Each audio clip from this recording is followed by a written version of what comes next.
So since you've left, you've never been on Fox? No. Oh, I should amend that. We were on about 6 months later, and then all of the hate groups came out and started threatening Fox. Done. And then it was over. Look, I understand. It's not worth it for them. Why put me on? All right? Why? Yeah. It's not worth it for them. When you were booking guests, okay, and say, if you wanted to book somebody who's a conservative and is going to come in and they know you're going to, you may have them, you're going to push them, but still, I'll go on to O'Reilly. Of course, I want to get my audience to see me. When you wanted to get somebody on your show that wasn't necessarily someone you agreed with, and it was someone that could be and they know it's going to be an argument, they know it's going to be heated. Did you make the call to book them, or did your booker make the call? And if yes, what was the approach? I book everybody. You book everybody? Not on the phone. I just say, book this person.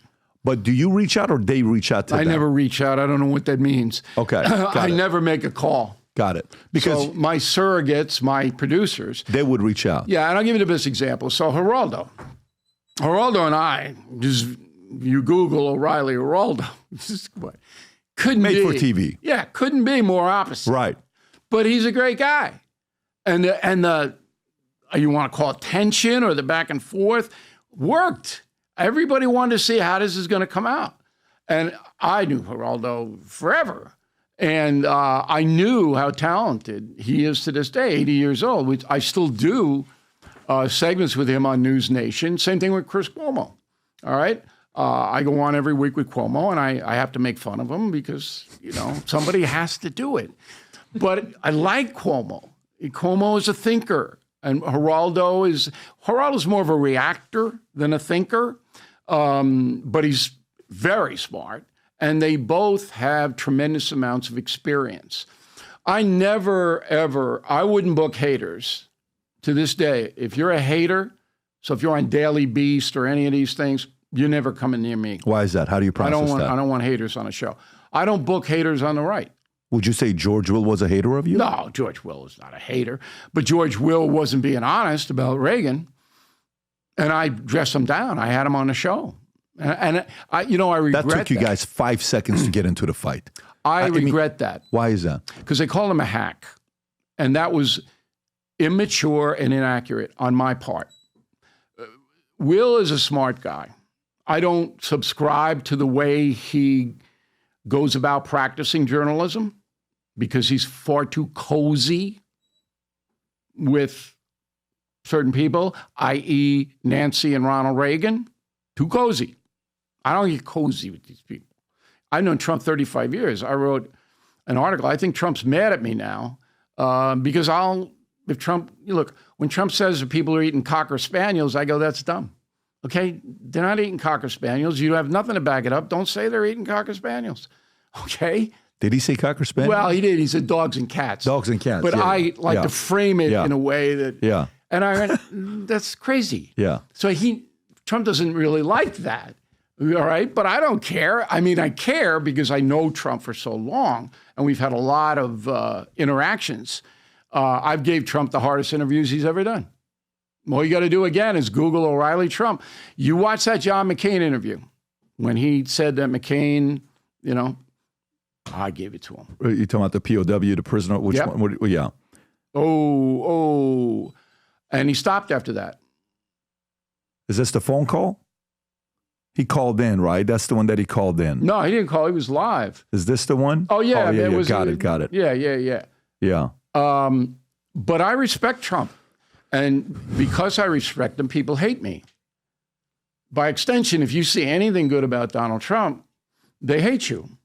So when we were doing our marketing plan for confronting the presidents, and you'll find this interesting, I can't do everything. They're just too many. So I have to narrow it down. But I wanted to do the CBS Morning News because it sells books. It's a more of a high-toned show. Now, Jane Paul is the anchor. And I never met her. I know most everybody in the business. But everybody tells me what a nice woman she is, okay? So I get a hold of her email, and I wrote her a really nice email. I'm sorry we've never read, but I got a big book coming out, and maybe, I could talk about it. Never heard back. which is disrespectful, by the way. Not just for me, but if you email somebody with a nice email and they don't reply, that's disrespectful. That's like in a conversation, you just get up and leave. Same thing. Mm-hmm. Okay. So I had my people do a search on the CBS Sunday morning show. I said, give me one non-liberal author they've had on this year, 2024. Now, how many? Big guess. How many? None. Not one. What do you think that is? I mean, a guy like Mark Levin has a huge book. Yeah. Huge. All right? They all knew this book, Confronting a President, is going to be enormous. It's right germane into the presidential campaign. But because I might say something good about Trump, network blackout, total. That extends to late night.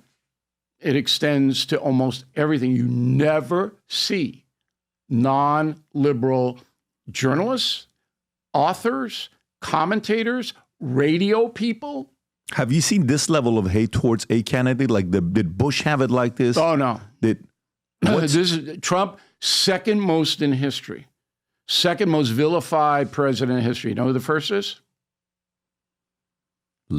Abraham Lincoln. Right. Abraham Lincoln, by far and away, was the most hated president ever by the South, and that's why he got killed. Booth was a racist Confederate, put a bullet in the back of his head. Trump is second. There has been no president that's ever taken it like him. And then you add to that all of these bogus legal cases. And if you really look at them hard, and the way to do that is to see what the prosecutors in the various districts, federal and state and local, have done in the past. Bragg never prosecuted anything like that. Never in his whole life. Either did the woman Fani Willis in Georgia. The special counsel exonerates Biden because the jury might think he's too old. Oh, yeah, we're just not going to prosecute him. Well, Trump's 4 years younger. Come on. So when you see it and how blatantly unfair it is, and you combine it with the absolute hatred of him in the media in Hollywood, okay, then it has to have an effect on you. It has to. So I don't play that game. I'm not playing that game. Trump does something wrong, and I wrote the essay in here. You can read the essay. Here's what he did right. Here's what he did wrong. That's the way we do it here. That's the way we roll. This is the USA gear, limited edition for the rest of the year. If you love America, sport this USA gear. On the side, it says Future Looks Bright. On the back, it says Valuetainment. On the side, it's got the American flag. We got the shirts. We got the flip-flops. These are the only flip-flops I wear when I'm at the house and walking the dogs. It feels amazing with the gel in it. So if you love America, if you believe the future looks bright, if you love Valuetainment, click on the link above or below.